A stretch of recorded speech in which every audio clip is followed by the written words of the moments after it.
Assalamualaikum warahmatullahi wabarakatuh. Bismillahirrahmanirrahim. Alhamdulillahilladzi khalaqal insan 'allamahul bayan wa 'allamahul Qur'an. Asyhadu an la ilaha illallah wahdahu la syarikalah. Al-Malikul 'Alam. Wa asyhadu anna sayyidina Muhammadan abduhu wa rasuluhu khairul anam. Allahumma shalli wa sallim wa barik ala sayyidina Muhammad wa ala alihi wa sahbihi tabi'in ajma'in, amma ba'du, fala haula wala quwwata illa billahil aliyyil azim. Saudara-saudaraku rahimakumullah, alhamdulillah bisa bertemu kembali. Senantiasa kita dalam nuansa, dalam niatan untuk membenahi diri dalam rangka menggapai ridho ilahi, sampai kita benar-benar surga di Allah dalam kondisi hati yang suci, hati yang selamat. Berarti kita benar-benar mampu mempertanggungjawabkan kehidupan ini. Amin Allahumma amin. Saudara-saudaraku rahimakumullah, kesempatan yang lalu saya sampaikan bahwa dalam rangka kita menumbuhkan kecintaan, menambah kesadaran bahwa di dalam kehidupan ini Allah beri buku panduan hidup yang kitab suci. Dengan segala cara, dengan segala upaya, bagaimana agar kita senantiasa mau dan mampu mempelajarinya, memahaminya, merenunginya dalam rangka untuk kita amalkan dalam kehidupan sehari-hari. Kemarin saya sampaikan bahwa dalam kitab suci kita itu ada 30 juz, ada 114 surat, 6.666 ayat. Di surat yang pertama adalah surat Al-Fatihah. Ini jelas kita maklum setiap hari kita baca Fatihah. Namun dalam rangka kita sekali lagi untuk menumbuhkan kecintaan, menumbuhkan kesadaran, dan kita akhirnya mau menggeluti dan cinta kepada Al-Quran. Surat Al-Fatihah yang dinobatkan sebagai awal surat dalam Al-Quran, ini ada yang mengatakan bahwa ini memang juga turunnya juga awal, artinya turun sebelum Iqra, turun sebelum surat 5 ayat surat Al-Alaq, 5 ayat pertama surat Al-Alaq. Karena selama ini yang kita kenal adalah ayat pertama yang turun adalah 5 ayat surat Iqra atau surat Al-Alaq. Namun sebagian pendapat mengatakan adalah surat Al-Fatihah ini turun sebelum surat Al-Alaq, yaitu namanya pendapat. Yang jelas dalam urutan Al-Quran di sini pertama Al-Fatihah. Al-Fatihah jelas masyhur, yaitu jumlahnya 7 ayat. Karena memang diabadikan dalam ayat walaqad atainaka sab'an minal mathani wal qur'anil azim. Jadi dijuluki 7 ayat yang diulang-ulang. Adalah kita sekilas atau sejenak sedikit kita berdalami tentang Al-Fatihah. Al-Fatihah diawali dari ayat Bismillahirrahmanirrahim, meskipun ada yang mengatakan dari Alhamdulillah. Terlepas dari itu kita awali dengan Bismillah. Bismillahirrahmanirrahim yang masyhur dengan ungkapan bahwa ini satu doa yang dianjurkan oleh beliau Nabi untuk dibaca di setiap kegiatan yang bernilai positif. Kullu amrin li balin la yabda'u fihi bi bismillah fa abda'u. Barang siapa yang mengawali segala sesuatu yang bernuansa baik kok tidak diawali dengan bismillah, maka hasil dari sesuatu itu kurang barokah, artinya kurang sempurna keberkahan atau kebaikannya. Karena itu marilah kita upayakan segala apa yang kita kerjakan kita awali dengan bismillah. Namun lebih dari itu kita pahami kenapa dengan bismillah itu akan bertambah kebaikannya, keberkahannya. Tentu ini perlu kita renungkan, yaitu diantaranya dalam bismillah itu ada bi. Itu yang bisa diartikan dengan berkat atau dengan, jadi disitu disilakan dengan menyebut nama Allah atau berkat nama Allah. Sebenarnya penyematan nama Allah itu sendiri andaikan tidak disematkan Allah, nama Allah misalnya dengan Allah itu juga bisa. Namun di sini memang diawali dengan asma Allah, nama Allah. Karena selama ini dalam masyarakat pada saat itu turunnya Al-Quran, turunnya ayat-ayat itu yang sering dipropagandakan adalah nama. Misalnya pada saat itu Bismillata, Bismil Uzza, Bismil Hubbal. Jadi nama-nama berhala itu sering dibuat satu slogan, suatu awal dari menjalankan sesuatu oleh orang-orang musyrik, orang kafir pada saat itu. Dan memang ini kalau terkait dengan nama, maka dalam lafaz ini adalah Bismillahirrahmanirrahim, dengan menyebut nama Allah atau berkat nama Allah atau berkat Allah atau berkat pertolongan Allah, berkat hidayah Allah. Pada puncaknya adalah di saat kita menjalankan sesuatu, kenapa disunahkan untuk mengawali dengan bismillah ini? Sebenarnya kita secara nggak langsung atau langsung ini kita sedang mengikrarkan diri bahwa apa yang akan kita lakukan ini semua tidak lepas dengan peran Allah. Dalam hal kita saat ini sedang diarahkan Allah, dibimbing Allah, diberi pertolongan Allah untuk mampu menjalankan sesuatu itu. Taruhlah kita misalnya sedang akan membaca Al-Quran, maka pekerjaan membaca Al-Quran ini hakikatnya adalah semua itu berkat pertolongan Allah, berkat hidayah Allah. Kenapa ini kita sematkan? Karena biar dalam hati ini, dalam pribadi dan pikiran ini tidak ada rasa pengakuan, alias semua disandarkan berkat pertolongan Allah, berkat hidayah Allah. Karena nanti andaikan ini muncul pengakuan bahwa Allah tidak dilibatkan, naudzubillah, pasti nanti Allah akan cemburu. Dan memang kenyataannya seperti itu. Yang jelas dengan kita mengungkap Bismillahirrahmanirrahim, segala apa yang kita lakukan semua adalah peran aktif Allah, berkat pertolongan Allah, berkat hidayah Allah, berkat bimbingan Allah, dan seterusnya. Biar kita benar-benar sadar bahwa semua adalah minallah. Itu ayat pertama. Kemudian alhamdulillahirabbil alamin, segala puji bagi Allah. Jadi segala apa yang kita kenal puji selama ini, yang sering diistilahkan ada 4 perkara, yaitu Allah memuji kepada Allah, Allah memuji kepada makhluk, makhluk memuji kepada makhluk, makhluk memuji kepada Allah. Jumlah 4 puji ini hakikatnya semua adalah milik Allah. Gambaran segelasnya begini, andaikan ada orang lain yang memuji kita, sebenarnya pujian yang dilontarkan orang lain kepada kita itu, misalnya kita dipuji oleh orang lain dengan pujian yang kita dikatakan orang yang rajin, orang yang istiqomah, maka sifat rajin dan istiqomah ini hakikatnya adalah pemberian dari Allah juga. Ini kembali lagi dengan masalah sebagaimana yang pertama tadi, biar kita tidak merasa. Jadi untuk menghilangkan perasaan kita mengakui atau memiliki, maka segala sesuatu kita sematkan kepada Allah. Alhamdulillah, hakikatnya segala puji adalah milik Allah, bukan milik makhluk. Meskipun di saat yang sama kita tidak boleh mengingkari tentang kebaikan, tentang pujian yang dimiliki oleh makhluk. Karena bagaimana ini bagian dari tuntunan. Misalnya begini, kita dipuji oleh orang lain, kita diberi sesuatu oleh orang lain, namanya nikmat.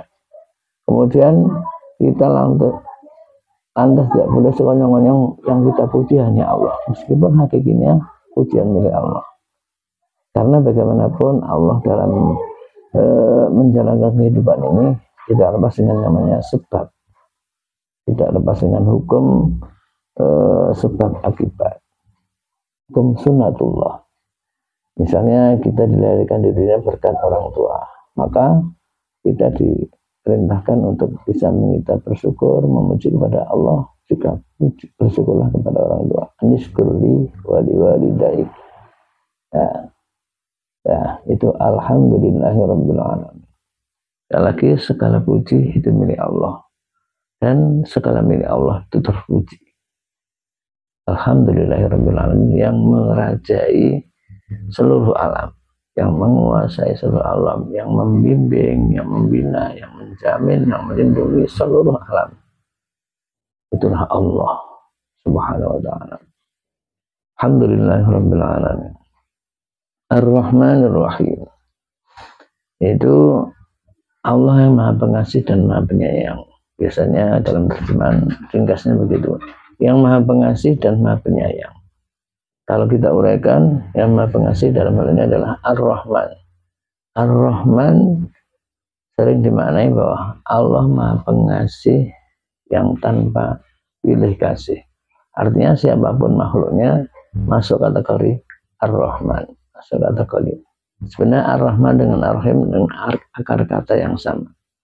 Namun sering kita dalam memaknai ini dibedakan bahwa Ar-Rahman itu sifat kasih Allah yang khusus di dunia ini. Berarti siapapun mendapat rahmat. Kamasyur yang diabadikan Allah, rahmati wasi'at kulla syai'. Bahwa rahmatku itu menyeluruh kepada segala sesuatu. Baik itu andaikan orang beriman, termasuk orang kafir juga mendapat rahmat Allah, orang musyrik, orang munafik, siapapun makhluk Allah mendapat rahmat dari Allah. Rahmati wasi'at kulla syai'. Termasuk kata Rahman. Adapun Ar-Rahim, ada sebagian ulama yang memberi makna bahwa itu khusus besok di hari akhirat. Jadi yang diberi rahmat hanya orang-orang yang mukmin karena ketaatannya, karena ibadahnya. Itu Ar-Rahman dengan Ar-Rahim. Di Ar-Rahmanir Rahim. Saudara-saudaraku rahimakumullah, bahwa sifat Allah itu banyak.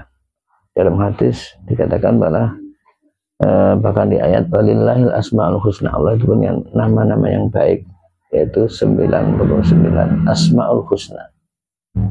Namun dalam surat Fatihah ini dan dalam ayat-ayat lain, dalam sekian banyak yang diabadikan itu, yang paling menonjol adalah Rahman dengan Rahim. Karena apa? Memang yang paling dominan dalam kehidupan ini, paling banyak yang dipakai adalah Rahman Rahim. Maka yang saya sampaikan tadi dalam ayat wa rahmati wasi'at kulla syai'. Rahmatku itu menyeluruh kepada segala sesuatu. Selain sifat Rahman Rahim, kadang-kadang hanya khusus kepada orang mukmin misalnya, dan seterusnya. Yang jelas lafaz Rahman dan Rahim ini yang paling dominan dipakai Allah dalam rangka kehidupan ini dan besok di akhirat nanti. Ar-Rahmanir Rahim, Malik Yaumiddin. Allah adalah yang merajai hari kiamat, yang menguasai hari kiamat. Di setengah ayat dari ungkapan ada limanil mulkul yaum, besok di hari kiamat, limanil mulkul yaum, ada satu ungkapan siapakah yang memiliki hari kiamat atau yang menguasai hari ini, hari kiamat ini. Wajibnya lillahil wahidil qahhar, hanya milik Allah. Itu yang namanya hari kiamat. Artinya apa? Pada saat semua makhluk merasa tercekam, suasana benar-benar mencekam, sesuatu atau situasi yang benar-benar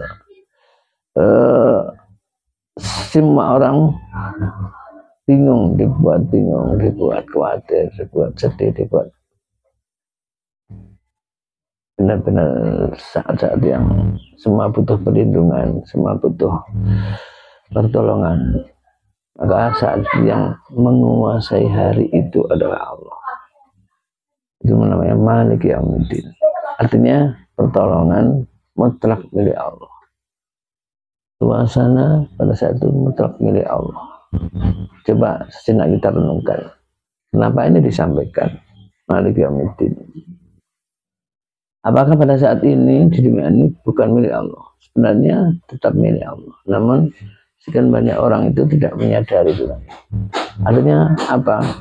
Coba bayangkan, sekarang di dunia ini ada yang namanya penguasa, taruhlah presiden atau perdana menteri atau apapun dengan jabatan yang tertinggi dalam satu daerah, satu negara itu. Dengan punya kekuasaan itu, sekian banyak orang hanyut dengan jabatan itu. Artinya akhirnya dia punya sifat adik yang adigung adikuno. Artinya dengan kesombongannya, dengan kekejamannya, kebengisian berkat jabatan itu. Ini cermin bahwa dia tidak mengetahui, tidak menyadari bahwa di atas kekuasaan dia itu jelas Allah yang menguasai. Itu kalau di dunia seperti ini, dan kenyataannya seperti ini. Kenyataan bahwa saat ini atau dari dulu sampai sekarang sampai akan datang yang namanya kekuasaan, yang namanya penguasa, yang namanya raja itu sering melampaui batas. Ini cermin bahwa dia tidak mengakui tentang kekuasaan Allah. Oleh karena itu, besok di hari kiamat benar-benar nyata, benar-benar terlihat, benar-benar kental bahwa saat itu yang menguasai hari kiamat tidak lain dan bukan hanya Allah. Jadi penguasa-penguasa pada saat di dunia itu tidak ada yang mau, tidak ada yang mampu, tidak ada yang berkutik. Jangan sampai berkuasa, sampai rasanya apa? Menengadah atau mendangak saja tidak berani. Semua dalam kondisi yang tercekam, mencekam, dalam kondisi yang takut, dalam kondisi yang sangat hina. Dari itu, saat itu hari kiamat benar-benar yang menjadi penguasa adalah Allah Subhanahu wa taala, Maliki Yaumiddin. Selanjutnya iyyaka na'budu wa iyyaka nasta'in. Dalam ungkapan ini ada namanya tahsis, mengkhususkan iyyaka, hanya kepada Engkau ya Allah. Na'budu, kami menyembah. Wa iyyaka nasta'inu, dan hanya kepada Engkau kami mohon pertolongan. Ini andaikan kita kembalikan dalam status tata bahasa ya. Ini andaikan secara normal misalnya na'budu iyyaka. Wa na'budu wa nasta'inu iyyaka. Artinya andaikan iyyakanya tidak ditaruh di depan, maka akan berarti misalnya na'budu iyyaka. Kami menyembah kepada Engkau. Namun kami juga menyembah kepada yang lain. Boleh jadi menyembah kepada makhluk, kepada jabatan, kepada kekuasaan, kepada uang, harta, dunia, dan sebagainya. Namun kalau ini diposisikan iyyaka na'budu, ini bahwa kita mengikrarkan diri bahwa hanya kepada Allah lah yang kita sembah. Ini satu pengikraran diri yang tentu mau nggak mau kita harus konsekuensi bahwa tidak ada yang kita sembah selain Allah. Iyyaka na'budu wa iyyaka nasta'in. Selanjutnya ihdinas siratal mustaqim. Tunjukkanlah hai Allah as-siratal mustaqim, jalan yang lurus. Di dalam surat Fatihah ini kita pasti memohon petunjuk kepada Allah agar tunjukkan jalan yang lurus. Ini mencerminkan bahwa bagaimanapun yang namanya petunjuk, hidayah ini mutlak kita perlukan dalam kehidupan ini. Siapapun andaikan tidak diberi petunjuk alias dia tersesat, maka naudzubillah pasti tidak akan menemukan jalan yang benar, jalan yang lurus. Jadi semua adalah berkat petunjuk Allah, berkat hidayah dari Allah Subhanahu wa taala. Maka senantiasa kita memohon petunjuk kepada Allah untuk menunjukkan jalan yang lurus. Di samping itu, di saat yang sama kita sering mengklaim, sering menilai bahwa sesuatu itu kita anggap jalan yang lurus, namun kita sering terkecoh, kita sering salah pilih, sering menilai, salah menilai. Kelihatannya lurus tapi bengkok, kelihatannya benar tapi salah. Seperti ini sangat sering terjadi dalam kehidupan. Dari itu, bagaimanapun kita harus senantiasa melibatkan Allah dalam rangka untuk memberi petunjuk, menunjukkan jalan yang lurus, ihdinas siratal mustaqim. Namun dalam ayat berikutnya sebagai penjelasan bahwa yang dimaksud dengan jalan yang lurus adalah siratal ladzina an'amta 'alaihim ghairil maghdubi 'alaihim waladdallin. Itu jalannya orang-orang yang Engkau beri nikmat. Siratal ladzina an'amta 'alaihim. Siapakah yang Engkau beri nikmat? Di ayat yang dikatakan minal ladzina an'amta 'alaihim minan nabiyyin wasiddiqin wasyuhada'i wassalihin. Orang-orang yang oleh Allah sudah benar diklaim sebagai orang yang sukses, yaitu para nabi, para syuhada, sholihin, para rasul. Itu kita memohon agar supaya diberi petunjuk jalan lurus, jalannya orang-orang yang telah diberi nikmat oleh Allah. Ghairil maghdubi 'alaihim, dan bukan jalannya orang yang dimurkai Allah. Artinya dimurkai di sini adalah mungkin dia tahu jalan yang lurus, tapi dia nggak mau mengamalkan, nggak mau mempraktikkan, nggak mau menelusuri jalan yang lurus itu. Alias dia membangkang, alias dia durhaka. Jadi kita memohon kepada Allah agar dijauhkan dari jalannya orang-orang yang durhaka. Jadi di samping kita mohon jalan yang lurus, kita juga mohon untuk dijauhkan jalannya orang-orang yang durhaka. Sebagian ulama ada yang memberi arti bahwa ghairil maghdubi 'alaihim itu jalannya orang-orang Yahudi. Memang selama ini kita kenal dengan orang Yahudi itu orang paling memuji orang-orang yang beriman. Namun perlu kita garis bawahi bahwa tidak mutlak semua orang Yahudi dalam kondisi orang yang dimurkai. Karena sebagian juga ada orang Yahudi yang patuh, atau sebaliknya selain orang Yahudi itu pasti benar juga tidak.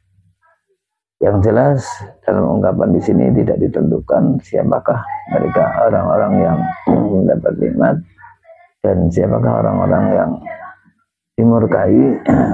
Yang jelas orang yang dimurkai adalah orang yang menentang Allah, yang membanggakan Allah, tidak patuh kepada Allah. Kita mohon agar supaya dijauhkannya itu semua.